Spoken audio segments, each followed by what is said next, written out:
Welcome back to Who Died Today US, the channel where we remember and honor the lives of those we've lost. From Hollywood stars to music legends and historic figures, we pay tribute to the legacies they left behind. If you want to keep their memories alive with us, make sure to subscribe and hit the notification bell so you never miss a story. Paquita La del Barrio, who passed away at the age of 77, was a trailblazing Mexican musical legend whose powerful voice and fearless spirit resonated across generations. Born Francisca Viveros Baradas, Paquita rose to fame with her bold and unapologetic songs that championed women and called out betrayal, heartbreak, and machismo. Her music was more than entertainment, it was a movement.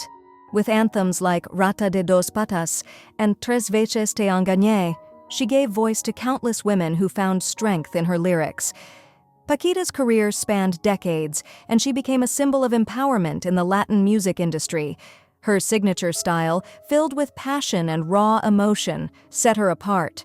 Though her music often took a stand against unfaithful lovers and male dominance, it also attracted a diverse audience, including many men who came to appreciate her talent and honesty. In a 2016 interview, she humorously reflected on how her male fans initially hesitated to attend her concerts, only to later embrace her music wholeheartedly. Her influence extended far beyond her records. A two-time Grammy and Latin Grammy nominee, Paquita La del Barrio earned industry-wide recognition, culminating in the Billboard Latin Music Award for Lifetime Achievement in 2021. This honor, presented by Puerto Rican superstar Bad Bunny, cemented her legacy as an icon whose impact transcended generations. Paquita's passing has left a profound void in Latin music. The outpouring of grief from fans and fellow artists alike is a testament to the lasting impression she made. From Apple Music to the Latin Grammys, tributes have flooded social media, recognizing her as a fearless voice in music and a feminist icon who dared to say what others would not. Despite health struggles in recent years, Paquita remained dedicated to her craft, performing with the same fire that first made her a household name. Her legacy lives on not just in her music, but in the countless people she inspired to stand tall, speak their truth, and demand respect. Paquita La del Barrio will forever be remembered as a voice of resilience, strength, and authenticity, a woman who transformed pain into poetry and gave generations a soundtrack for their struggles and triumphs. Her spirit will continue to echo through the powerful lyrics she left behind. A Biff Wiff, who passed away at the age of after a battle with cancer, was a beloved character actor whose unique presence brought humor and heart to screens big and small. For decades, Wiff was a familiar face in television and film, often appearing in smaller but memorable roles. From Roseanne and Desperate Housewives to It's Always Sunny in Philadelphia and Brooklyn Nine-Nine, his performances added depth and levity to countless shows. His career took a remarkable turn in 2021 when he played a hilariously unfiltered Santa Claus in I Think You Should Leave. The sketch quickly became a fan favorite, catapulting Wiff into the spotlight and earning him his first ever interview, a moment that highlighted his humble and down-to-earth nature. Following his breakout, Wiff continued to gain recognition, landing roles in Everything Everywhere All at Once, the innovative comedy Jury Duty, and Jake Johnson's 2023 film Self-Reliance, where he had his most extensive screen time yet. In 2023, he even played himself in an episode of Dave, further cementing his status as a cult favorite. Despite his late career success, Wiff never lost the charm and authenticity that endeared him to audiences. He was a performer who could take a small part and make it unforgettable, a rare talent in an industry where supporting players often go unnoticed. His performances, often tinged with humor and a touch of mischief, brought joy to those who watched him. Fans of I Think You Should Leave rallied around Wiff in his final years, generously donating to a fund for his cancer treatment. The outpouring of love and support he received speaks to the impact he made, not just as an actor, but as a person who resonated deeply with those who knew him or simply appreciated his work. Biff Wiff's legacy is one of perseverance, humor, and undeniable talent. He proved that success can come at any stage of life, and that a single scene, well delivered, can leave a lasting impression. Though he may be gone, his performances will continue to bring laughter and warmth to audiences for years to come. He was a scene stealer, a fan favorite, and above all, a performer who made every moment count. Kevyn Major Howard, who passed away at the age of 69 in Las Vegas, was a talented actor and photographer whose career spanned multiple decades. Best known for his role as Private First Class Rafterman in Stanley Kubrick's Full Metal Jacket, Howard left a lasting impression on audiences with his portrayal of the eager yet determined combat photographer. His performance in the iconic Vietnam War film remains a defining moment in his career, showcasing his ability to bring depth and humanity to a character caught in the realities of war. Born in Montreal, Canada, on January 27, 1956, Howard discovered his passion for acting early in life. After moving to Los Angeles in the late 1970s, he quickly made his mark in Hollywood, landing his first major film role in Serial.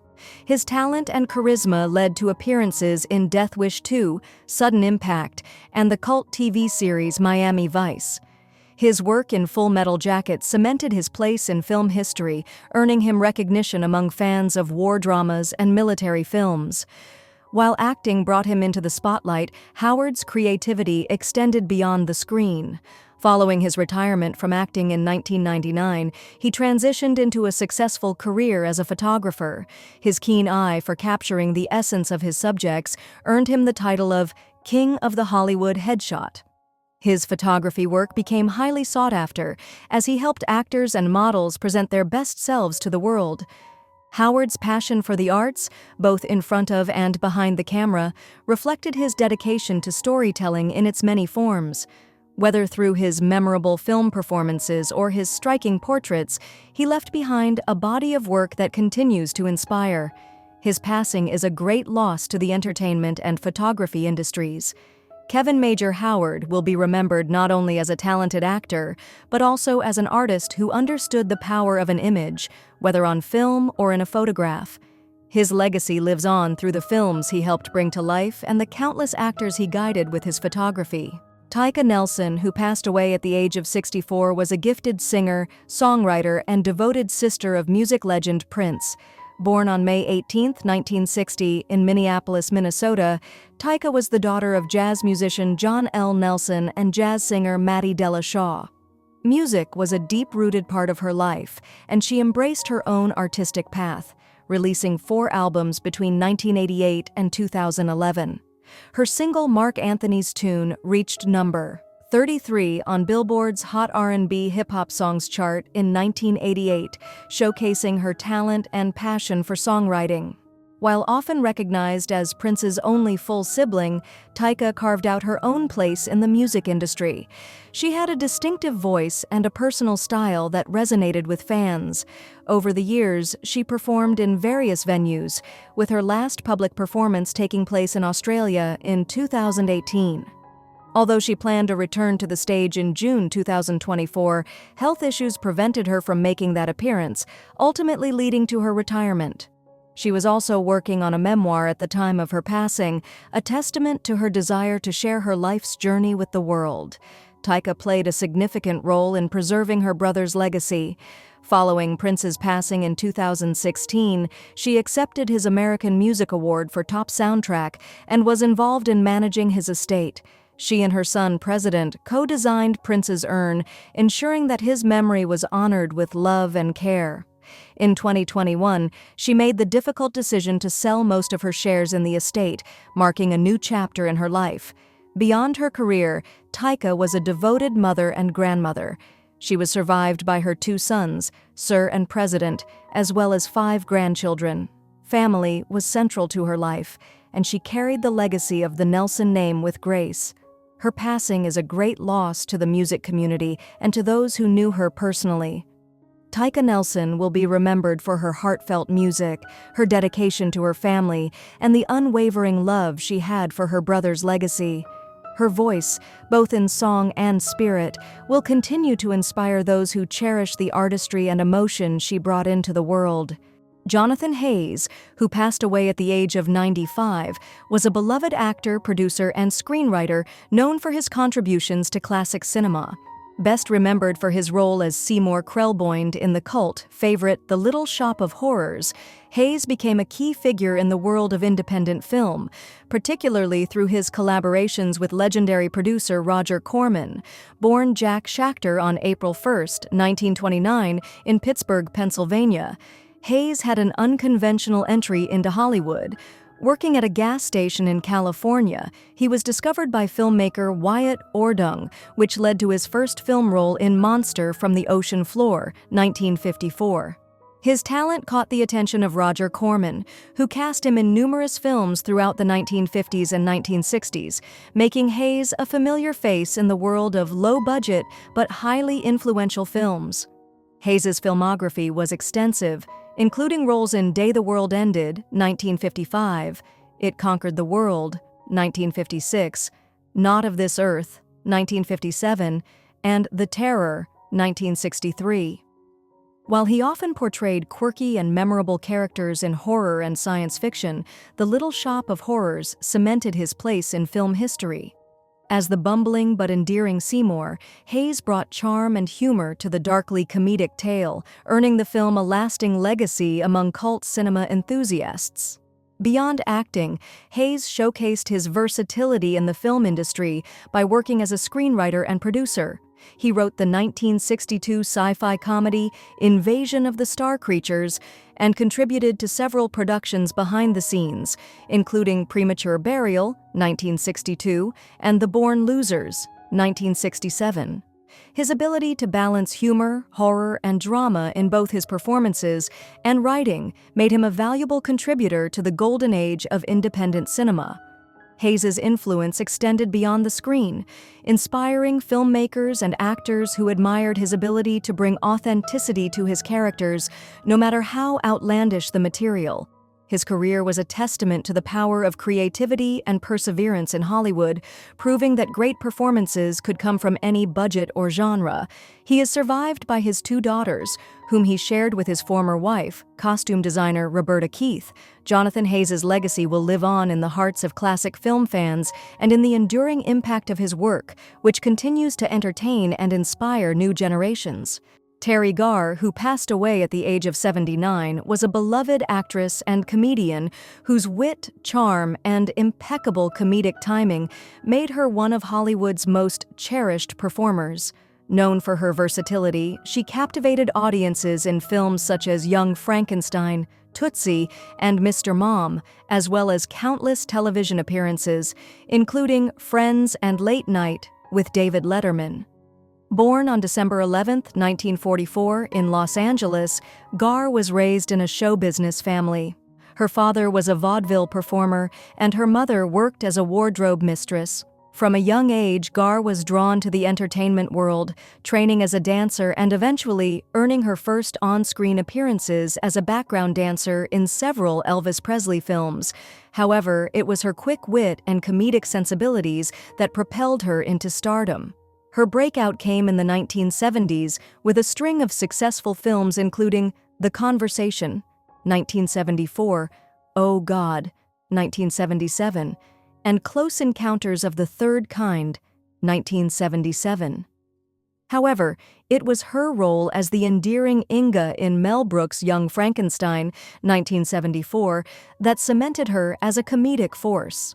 Her performance as a struggling actress in Tootsie, 1982, earned her an Academy Award nomination for Best Supporting Actress, solidifying her reputation as one of Hollywood's most talented and relatable performers.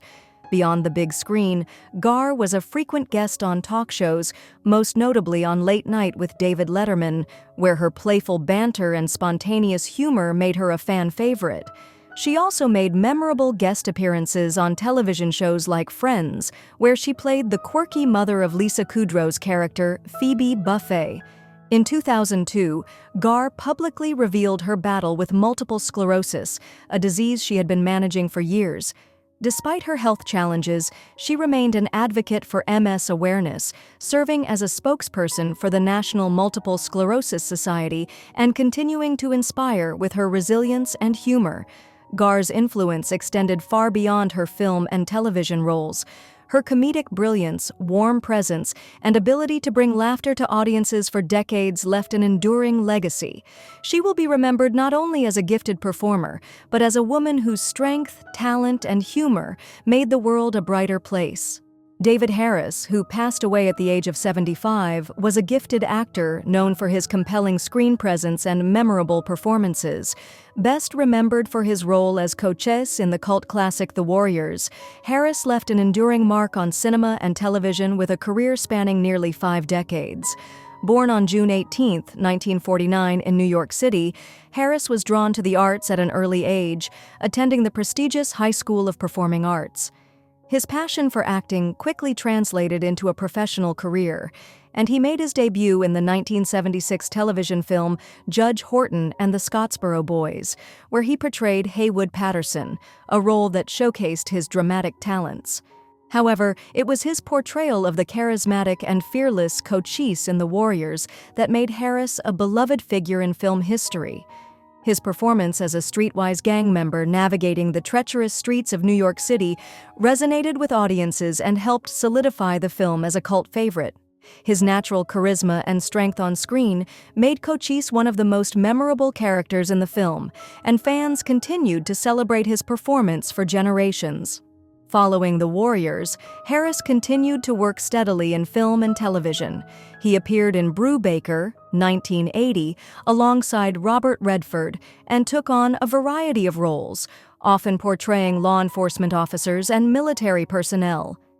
His versatility as an actor allowed him to seamlessly transition between genres, appearing in action films, dramas, and procedural television series. In 2005, he reprised his role as Cochise in the Warriors video game, delighting longtime fans with his return to the character. Beyond the screen, Harris was a devoted family man, leaving behind a daughter and 2 grandchildren. His kindness, professionalism, and passion for storytelling made him a respected figure in the entertainment industry. Even as he battled cancer in his later years, he remained a source of inspiration to those who knew him. David Harris's legacy will live on through his work, his impact on film culture, and the love he shared with his family and fans. His role in The Warriors ensured his place in cinematic history, and his dedication to his craft will continue to inspire future generations. He will be deeply missed, but his spirit will always remain in the stories he helped bring to life. Tom Jarriel, who passed away at the age of 89, was a respected journalist and investigative correspondent whose career at ABC News spanned nearly 4 decades. With his unwavering commitment to truth and public service, he became a trusted voice in American journalism, covering some of the most critical events in modern history. Born in LaGrange, Georgia, on December 29, 1934, Jarriel spent much of his early life in Shreveport, Louisiana. His passion for storytelling and keen sense of curiosity led him to the University of Houston, where he graduated in 1956. He began his broadcasting career at KPRC-TV in Houston before joining ABC News in the 1960s, marking the start of a distinguished tenure in national news. Jarriel quickly rose to prominence as ABC's White House correspondent, covering the administrations of Presidents Richard Nixon and Gerald Ford. His insightful reporting and ability to navigate complex political landscapes made him a trusted figure in the world of political journalism. In 1977, he expanded his role, co-anchoring the ABC Evening News on Saturdays and later becoming an investigative correspondent for 2020. His work on the program shed light on issues such as flaws in the American justice system, government waste, and transportation safety, earning him widespread acclaim. Throughout his career, Jarriel was known for his meticulous approach to reporting and his dedication to exposing the truth. He anchored ABC's late-night news bulletins and frequently stepped in as a substitute anchor on World News Tonight. His ability to deliver the news with clarity and integrity made him a household name, and his contributions to investigative journalism set a high standard for those who followed. Jarriel's work was recognized with 10 Emmy Awards, a testament to his influence and impact on the field of journalism. Even after retiring in 2002, his dedication to news never wavered, and he briefly returned in 2003 to contribute to ABC's coverage of the Space Shuttle Columbia disaster. Beyond his career, Jarriel was a devoted husband, father, and grandfather. He and his wife, Joan Borgeson, whom he married in 1957, built a loving family together, raising 3 children. In his later years, he split his time between Florida and Edgewater, Maryland, enjoying a well-earned retirement. Tom Jarriel's legacy as a journalist remains one of integrity, determination, and excellence. His work not only informed the public, but also held those in power accountable. He will be remembered as a steadfast advocate for truth and a voice that helped shape modern journalism. Michael Newman, who passed away at the age of 67, was a dedicated lifeguard, firefighter, and actor who left an enduring impact on both television and real-world water safety. Best known for his role as Michael Newman on Baywatch, he brought authenticity to the beloved show, drawing from his own experience as a real-life lifeguard. His commitment to public safety extended far beyond the screen, as he dedicated his life to educating others about water safety and environmental conservation. Born in San Francisco, California, on April 26, 1957, Newman developed a passion for the ocean from an early age. He pursued a career as a lifeguard and later became a firefighter, dedicating himself to protecting others. When Baywatch debuted, producers sought a lifeguard with first-hand experience to bring realism to the show, and Newman was the perfect fit. He played Newmy for over a decade, earning recognition not just as an actor, but as an advocate for safety and rescue awareness. Newman's role in Baywatch transcended entertainment. It had a real-world impact. Many viewers credited the show with teaching them crucial water safety skills, a fact that Newman took great pride in. He spent much of his time advocating for first aid education, ensuring that people were equipped to handle emergencies both in and out of the water. Even after retiring from acting, he continued his advocacy, working with environmental organizations to improve beach water quality, reinforcing his lifelong commitment to protecting coastal communities. In 2006, at the age of 50, Newman was diagnosed with Parkinson's disease. Though the diagnosis was challenging, he remained positive and resilient. He used his platform to raise awareness about the disease and participated in After Baywatch, Moment in the Sun, a documentary series that shed light on the lives of former cast members and their journeys beyond the show. His openness about his condition helped bring attention to the struggles faced by those living with Parkinson's, while also inspiring hope. Newman passed away from heart failure at the Ronald Reagan UCLA Medical Center in Los Angeles. He is remembered not only as a beloved Baywatch cast member, but also as a true lifesaver, educator, and environmental advocate. His legacy continues through the countless lives he touched, both on screen and in reality. Sherry Coben, who passed away at the age of 71, was a talented writer and creative mind whose work brought warmth, humor, and authenticity to television. As the creator of the beloved 1980s sitcom Kate and Allie, she helped redefine the portrayal of modern women and families on screen, crafting stories that resonated with audiences for generations. Born in September 1953, Coben grew up in Cherry Hill, New Jersey, where she developed a passion for storytelling. After graduating from Cherry Hill High School West in 1971, she pursued higher education at both Swarthmore College and Cornell University. Her academic journey fueled her love for writing, leading her to a career that would shape the landscape of television comedy. Coben's career began in the art department at KYW-TV before she transitioned into television writing. She made an early mark with Hot Hero Sandwich, 1979 to 1980. A groundbreaking children's series that earned her an Emmy Award.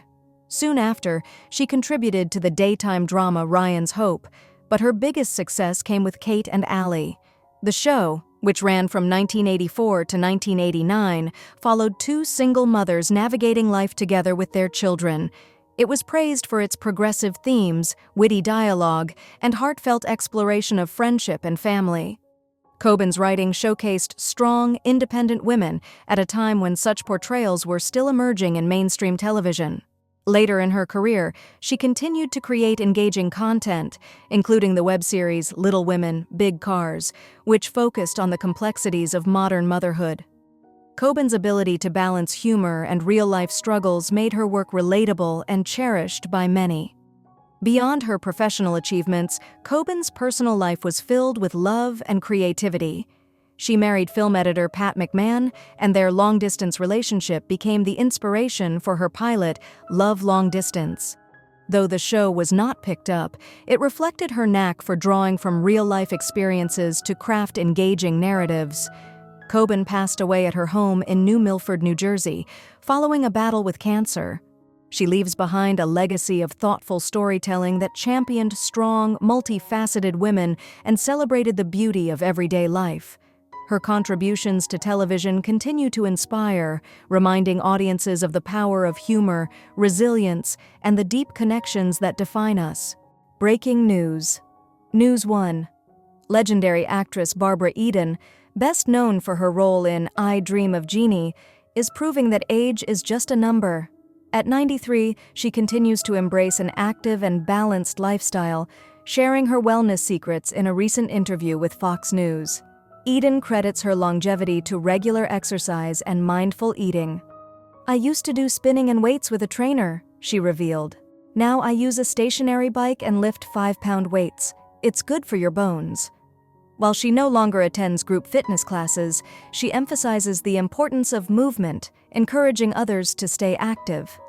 "If you can walk briskly, that's great for your knees and ankles," she advised. When it comes to food, Eden believes in balance rather than restrictions. She enjoys her favorite treats, including schnitzel and key lime pie. "I love sweets," she admitted, adding that she even bakes her own angel food cake with lemon icing. Following her parents' philosophy of moderation in all things, Eden says her positive mindset keeps her going. "If you don't try, you won't be doing anything. Staying busy and productive is important to me." With her uplifting approach to life, Eden continues to inspire fans worldwide, proving that age is just a number when it comes to living with energy and joy. News 2. Celebrity chef Rachael Ray has responded to fans' concerns after some noticed what appeared to be slurred speech in a recent Instagram video. In the premiere episode of her new podcast, I'll Sleep When I'm Dead, the 56-year-old reassured followers about her well-being while acknowledging recent physical challenges. "I love household chores. I'm a homemaker," Ray shared, explaining her passion for cooking and tackling everyday tasks. However, she admitted she has had to take it easy after experiencing a few falls. "I haven't been able to do much physical labor lately," she added, noting that she and her husband, John Cusimano, often engage in friendly competition when it comes to chores. Speculation about her health began after a September video for Rachael Ray in Tuscany, in which she paid tribute to the late Tony Bennett while cooking osso buco. While Ray has not directly addressed the comments, many fans have come to her defense, encouraging kindness and understanding. Despite these challenges, Ray remains as passionate as ever, focusing on new projects and maintaining her signature enthusiasm. Her update reassures supporters that she is staying positive, prioritizing her health, and embracing the future with the same energy that made her a beloved household name.